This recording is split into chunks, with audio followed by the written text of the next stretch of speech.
नमस्कार दोस्तों। आज 26वें दिन मैं आप लोगों को कुछ ख़ास ख़बर बताना चाहूँगा। अभी रात के लगभग 12:30 बज रहे हैं। अभी थोड़ी देर पहले केंद्रीय मंत्री जेपी नड्डा साहब और जितेंद्र सिंह साहब यहाँ आए थे और लद्दाख के एपेक्स बॉडी के शीर्ष नेतागण भी यहाँ आए थे। और उससे पहले आप लोगों को मालूम है विभिन्न राजनीतिक दलों के लगभग 65 सांसदों ने आकर और हस्ताक्षर देकर हमसे अनशन तोड़ने के लिए कहा और वो संसद में इस मुद्दे पर नीट पेपर्स और परीक्षाओं की प्रणाली पर चर्चा करेंगे, ये आश्वासन दिया। और जो सरकार से इस तरफ से मंत्रीगण आए थे उन्होंने भी ये आश्वासन दिया, जिसका कि 2 दिन से हम बहुत ही कड़ा क्या कहेंगे, एक तरह का बार्गेन चल रहा था कि मुझे आश्वासन चाहिए और लिखित में चाहिए, और इसमें 2 दिन लगे और मुझे इसलिए अनशन पर 2 दिन और बैठना पड़ा, और ज़्यादा भी बैठ जाता तो आखिर में आज उन्होंने लिखकर आश्वासन दिया है। Statement from the government side. Government is positive on not registering cases against those protesting peacefully at Jantar Mantar in Delhi and those participating in the march to the Parliament on July 20, 2026. The government has already assured threadbare discussions to find solutions to paper leaks and educational reforms for exams in the Parliament. Besides, the government is also positively considering suitable compensations for the suicide victims of recent NEET paper leaks.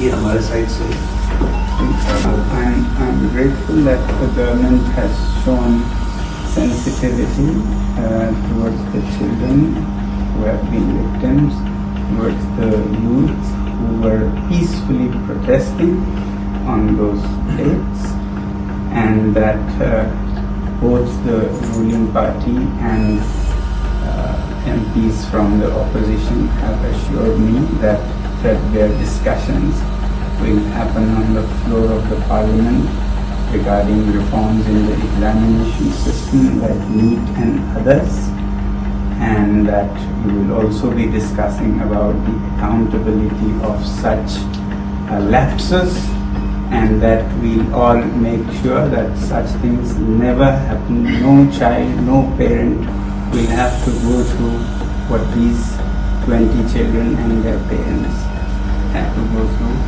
I'm happy that you have assured me that, and I'm sure, as the children have been demanding, at the suitable time, and no one to dictate, you will take accountability in the ministry with the minister also as a responsibility, and I'm sure you are already considering. And with these assurances, I'm touched and grateful to the government, and I want to appeal to the protesting students to maintain utmost peace.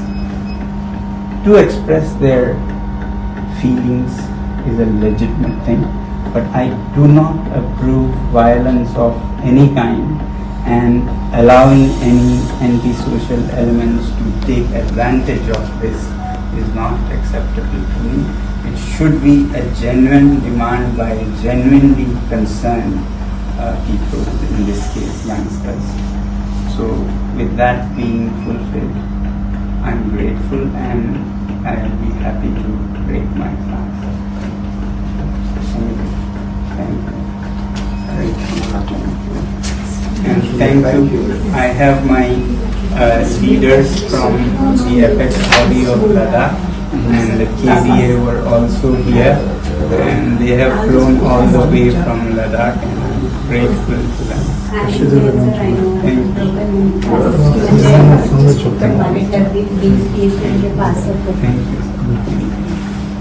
So मैं आपको monitor बनाती हूँ. Yes. Thank you, sir. Thank you, sir. Thank you. Thank you. Thank you, sir. Thank you very much. Thank you very much. Just sit up with me. And Gitanjali, you have always been by my side and support, and I don't want to thank you, but express my feelings as well.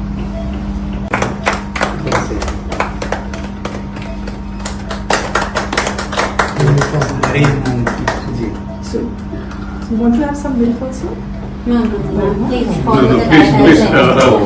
1 minute. There may be visible one by one. Thank you, sir. Thank you.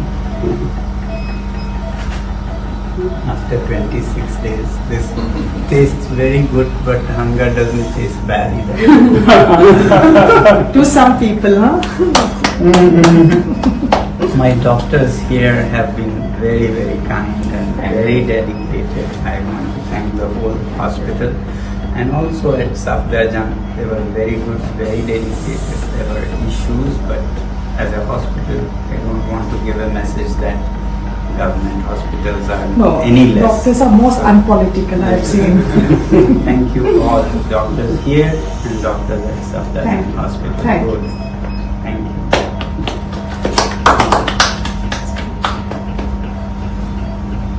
Commissioner, support. Congratulations. From Chukle. Space, huh? Suffocate you. Yeah, Chukle. Yeah. Ashraf. Rashidale, Chamala. Taşidile. Mumbari. Naras ispao.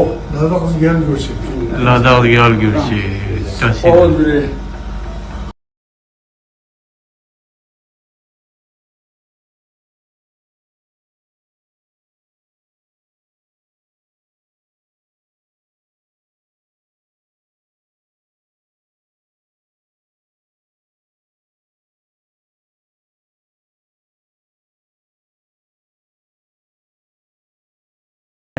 उन्होंने लिखकर आश्वासन दिया है। एक तो ये कि जो हमारे विद्यार्थी और युवा जंतर मंतर पर शांतिपूर्ण आंदोलन कर रहे हैं या जो 20 जुलाई को संसद चलो में भाग ले रहे थे, उन पर कोई कानूनी कार्रवाई, FIR इत्यादि नहीं करेंगे। ऐसा बहुत होता है ऐसे आंदोलनों में। तो ये हमने आश्वासन लिया है कि ऐसा कुछ नहीं किया जाएगा। दूसरा ये कि जो पेपर लीक के इस हादसे में मृत हुए बच्चे हैं 20 से भी ज़्यादा, उन सब को उपयुक्त कॉम्पनसेशन दिया जाएगा, मुआवज़ा दिया जाएगा उनके घरों को। और तीसरा ये कि इस मुद्दे पर और शिक्षा और परीक्षाओं में जवाबदेही सरकार में लाने के बारे में संसद में पूरी तरह से वार्ता होगी, बहस होगी कि आगे से ऐसा ना हो और जो हुआ है उस पे पूरी जवाबदेही हो। अब आप कहेंगे ज़रूर कि धर्मेंद्र प्रधान जी के इस्तीफ़े पे क्या हुआ। पहली बात तो इस बात पे वो अभी मुझे कोई आश्वासन नहीं दे पा रहे थे कि ऐसा कब होगा। और संसद के फर्श पर तो इस पे चर्चा होगी ही। अब मेरे सामने दो रास्ते थे, या तो मैं और अनशन पर बैठूं हफ्तों और शायद उसी में ख़त्म हो जाऊं। फिर आप ही लोगों में से हज़ारों लोगों ने मुझे आज से 2-3 हफ्ते पहले से कहते आए हैं कि आपकी जान ज़रूरी है, आपको संघर्ष आगे रखना है, ज़िंदा रहना ज़रूरी है। मगर मैं ये भी नहीं मानता कि हमने ये हासिल नहीं किया है। दोस्तों, मेरा दिमाग अलग तरह से चलता है। अगर वो ऐसा नहीं करते, इस्तीफ़ा नहीं देते, तो इससे हानि हमें या बच्चों को नहीं होगा, सरकार को खुद होगा। इस छोटे से मुद्दे को न टालकर वो खुद अपनी हानि कर रहे हैं, बल्कि दे देते इस्तीफ़ा तो कब से उनका ये सारा नुकसान रुक जाता। इसलिए मेरे लिए सबसे ज़्यादा ज़रूरी ये बात नहीं थी, इसका तो खुद निपटारा हो जाएगा तमाम तरीक़ों से। ज़्यादा ज़रूरी मेरे लिए था कि हमारे बच्चों पर कोई ऐसे केसेस न लगें। आपको नहीं पता है, मैंने देखा है लद्दाख में कैसे सालों जीवन भर उन्हें FIR के चक्कर में अपने भविष्य को बिगाड़ना पड़ता है। ऐसा कुछ नहीं होगा, ये हमने उनसे हासिल किया है, इसकी मुझे खुशी है। और जो मृत बच्चों के परिवार हैं उन्हें उचित मुआवज़ा दिया जाएगा, इसकी मुझे खुशी है। और भारत के लोकतंत्र की सबसे उच्च मंदिर मैं कहूँगा, जो कि हमारी संसद है, वहाँ पर इस मुद्दे पर और जवाबदेही पर भी पूरी बहस होगी। तो इसके साथ मैं आप सबके भी बहुत बहुत धन्यवाद करता हूँ कि आप लोगों ने समर्थन दिया इस आंदोलन का। जय हिंद।